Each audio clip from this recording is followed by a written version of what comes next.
Hi, I'm Steve Funk, and together with my wife and sons, Kevin and Travis, I've been attending Christ the Redeemer for the past 17 years.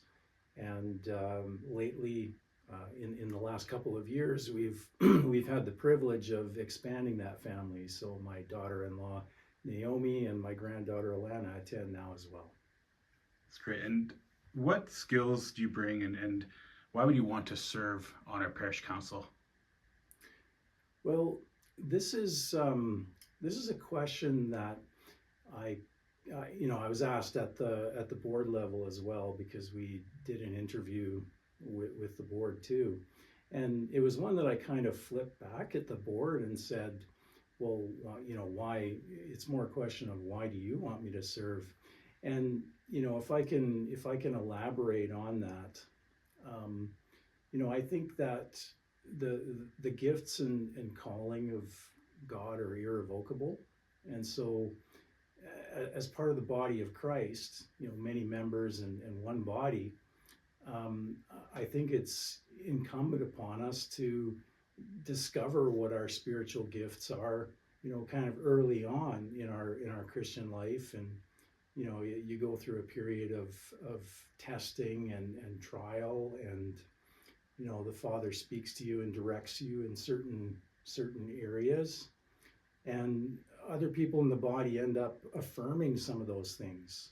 That went well, that didn't go well, and so for me, that's been kind of a 40-year process now of discovering what my gifts are and my calling, and so to be on the board, I view it as it would be something that I'm called to.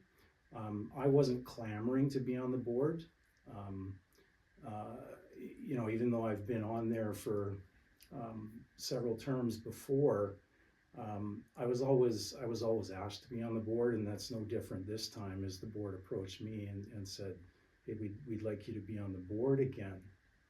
Um, I just think it's a step of obedience then to step into that.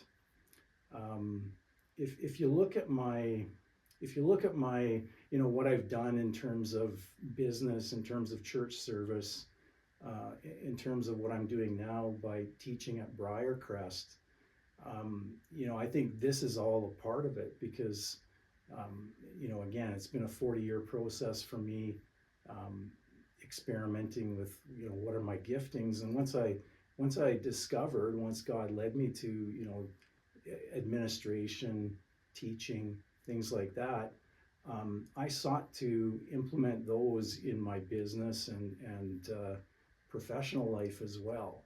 So yeah, I'm just bringing those to bear and taking a step of obedience in answering that calling.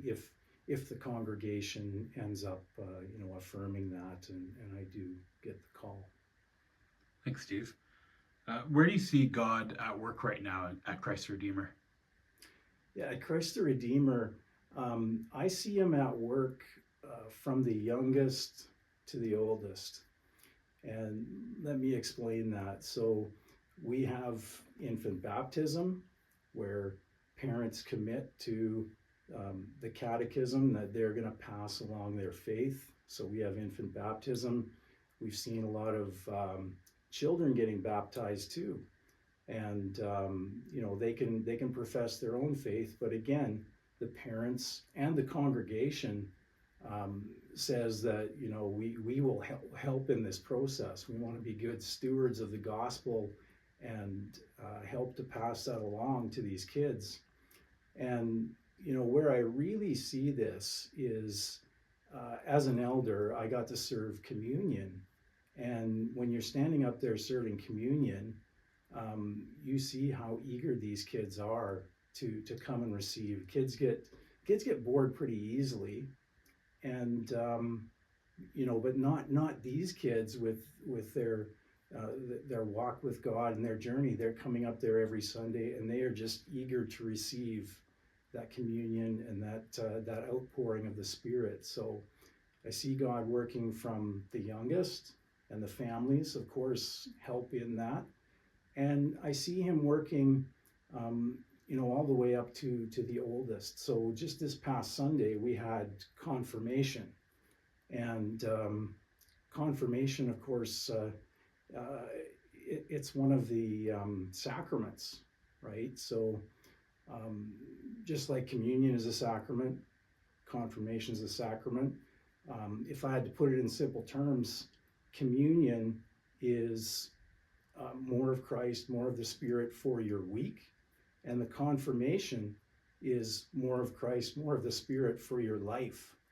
And the one thing that really inspired me with that confirmation service was to see Charlie and Carol Nordquist, who would be some of our older members, actually wanting to partake of that. So, God continues to work in people that have served him their whole lives, and yet they want more of Christ, more of the Spirit, for what remains of that. And that was inspiring me, just to see God work in that way. And I would encourage people to consider next time that if you enjoy communion, that's more of Christ, more of the Spirit for your week. Confirmation is more of that for your life. Just to give that some consideration. And I'd encourage more people to follow that example, because I was really inspired by Charlie and Carol. Wonderful, Steve. Thanks for the time and letting us get to know you a bit better. Thank you.